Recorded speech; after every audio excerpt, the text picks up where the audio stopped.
ब्रह्मा जी ने भगवान विष्णु से प्रश्न किया है, मैं आपकी नाभि से प्रकट हुआ हूं, आप मेरे पिता हो।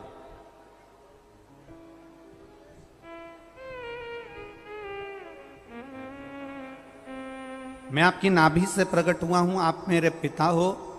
पर ब्रह्मा जी ने भगवान विष्णु से प्रश्न किया कि मुझे मेरे पिता का नाम मालूम है, क्या आपको अपने पिता का नाम मालूम? ये ब्रह्मा शिव महापुराण की कथा चल रही है, थोड़ा सावधानी से सुनना।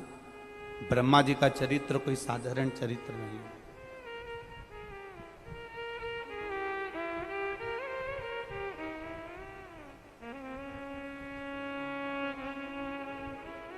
एक जरा सा आप कथा में सुनेंगे, ब्रह्मा जी का सिर कट गया था और सिर कटने के बाद ब्रह्मा जी के केवल 4 मुख रह गए और वो 4 मुख रखने के बाद ब्रह्मा जी की चित्तवृत्ति में आनंद की अनुभूति नहीं हुई।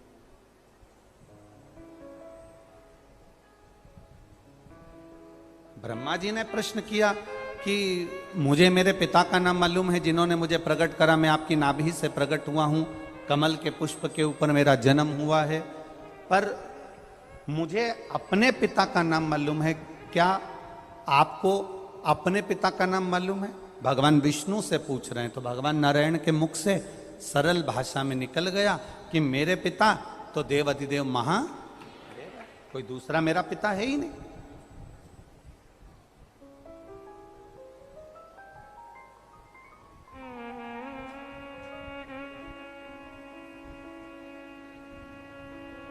भगवान विष्णु मेरे पिता है, भगवान शिव मेरे पिता है। अच्छा, कई लोग कहते हैं गुरुजी ये आप कह देते हो कि भगवान नारायण के पिता भगवान शंकर हैं, तो ये कथा कहाँ कहाँ मिल सकती है? तो हम उनसे कहेंगे कि शिव महापुराण का भी स्मरण कर लें, विष्णु पुराण का भी स्मरण कर लें, गर्ग संहिता का भी स्मरण कर लें, पद्म पुराण का भी स्मरण कर लें और स्कंद पुराण का भी स्मरण कर लें।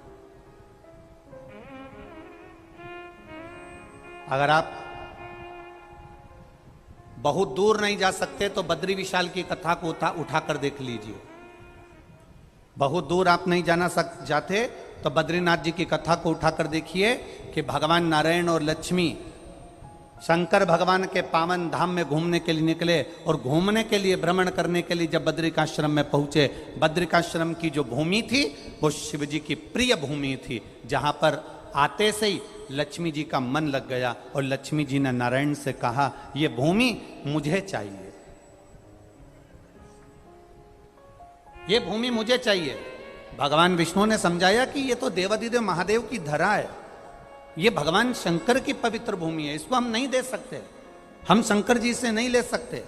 लक्ष्मी जी ने भोजन करना बंद कर दिया, पानी पीना बंद कर दिया। तब नारायण को लगा कि इसके लिए ये जमीन देना ही पड़ेगी। तब मेरे भगवान शिव के चरणों का स्मरण करते उससे पहले मेरे नारायण ने बच्चे का रूप ले लिया और अलकनंदा नदी के तट पर मेरे भगवान नारायण रोने लगे। पार्वती जी के कानों में शब्द गया, पार्वती जी नारायण को उठाकर लेकर आ गई। शिवजी से आकर कहा, मुझे एक बच्चा मिला है, माँ इसको छोड़कर चली गई है, ये बच्चा रो रहा है, इसलिए मैं इसको लेकर यहाँ आ गई हूँ, मैं इसको रखना चाहती हूँ। भगवान शंकर ने जो नारायण का दर्शन करा, दर्शन करते से ही भगवान शंकर ने मन में सोच लिया कि ये पार्वती तू जिसको उठाकर लाई है ना कहीं तेरे मन को चोट पहुंच सकती है। पार्वती जी बोली, ऐसा हो नहीं सकता। पार्वती, किसी की भी औलाद को, किसी की संतान को गोदी में नहीं लेना चाहिए। अगर संतान गोदी में आ जाती है तो उसको अपनी पूरी प्रॉपर्टी देना पड़ जाती है।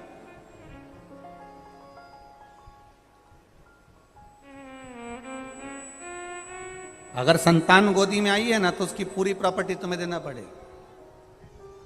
कभी कभी होता है, तुमने अगर पड़ोसन से पूछ लिया, पुष्कर चल रही है क्या कथा सुनने के लिए, सीहोर वाला महाराज आया है, और पड़ोसन ने कह दिया हाँ चल रही हूं, बस समझ लो अब पड़ोसन को ले जाना लाना, अपने साथ आगे बिठाना, तुम मालपुआ खाओ तो उसको भी खवाना, तुम अगर ऑटो में बैठ के जा रही हो तो उसको भी ऑटो में ले जाना। मतलब अब तुम पुष्कर कथा में नहीं आई हो, तुम उस पड़ोसन को गोदी लेकर आ गई हो। अब जो करना है तुमको ही करना, अब वो नहीं करने वाली हो।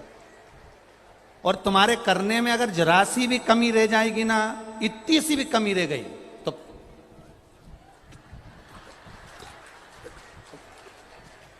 अब तुम बैठी यहां, वो बैठी वहां, और वहीं से तुमने उसको जो देखा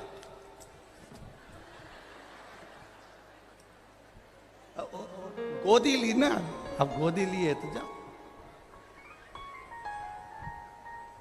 अब गोदी लिया है तो अब भगवान कह रहे हैं कि किसी की संतान को गोदी नहीं लेना। नहीं नहीं नहीं, नहीं। मैंने तो गोदी ले लिया। शाम का समय हुआ, भगवान नारायण जो बच्चे के रूप में हैं, शंकर भगवान और पार्वती मैया उसको कक्ष में छोड़कर कुंडी लगाकर बद्रिकाश्रम में चल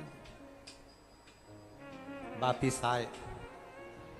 और जब वापिस आकर देखा तो कुंडी खुली नहीं, अंदर से दरवाजा बंद था। तब पार्वती मैया क्रोध कर कर श्राप देती, उससे पहले नारायण सामने निकल कर आ गए और उन्होंने कहा, ये बद्री का आश्रम हमको अच्छा लग रहा है, आप ये बद्री का आश्रम हमको दे दो। भगवान ने कहा ठीक है। बद्री का आश्रम नारायण को दे दिया। केदारनाथ जी में भगवान शंकर, केदारनाथ जी में भगवान शिव खुद जाकर निवास करने लगे। अब जरा विचार करिएगा, भगवान नारायण को माता पार्वती जी ने और शंकर जी ने अपनी गोदी में खिलाया है, तो नारायण क्या शिव जी के पुत्र नहीं कहलाएंगे? ये तो एक कथा है। भगवान विष्णु की अगर शादी करी तो भगवान शंकर जी ने करी।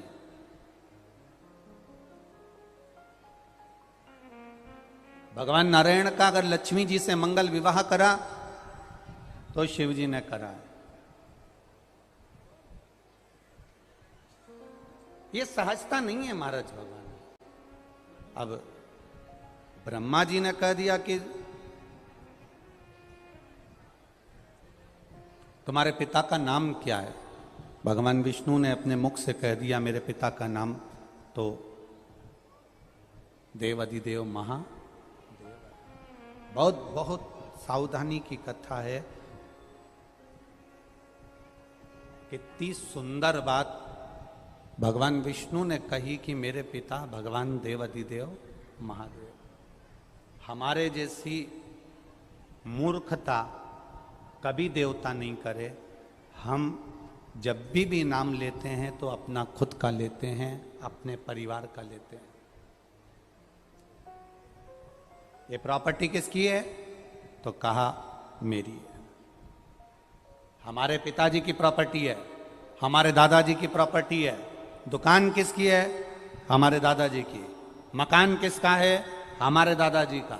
घर किसका है? हमारे काका जी का था, दादाजी का था, दादाजी से हमको मिला, हमारे पति को मिला, ऐसे मिलते मिलते गया। बेटा किसका? हमारा। बेटी किसकी? हमारी। परिवार किसका? हमारा। ये हमारी मूर्खता है। कभी सीखना तो महादेव से और भगवान विष्णु की कथा से सीखना। ब्रह्मा जी ने भगवान नारायण से पूछा कि तुम्हारा पिता कौन है? तो भगवान नारायण ने कह दिया मेरे पिता स्वयं देवाधिदेव महादेव हैं। तुम्हारे मुख से घर किसका? महादेव का। परिवार किसका? महादेव का। कुल किसका? महादेव का। प्रॉपर्टी किसकी? महादेव की। और हम सब किसके हैं? देवाधिदेव महादेव।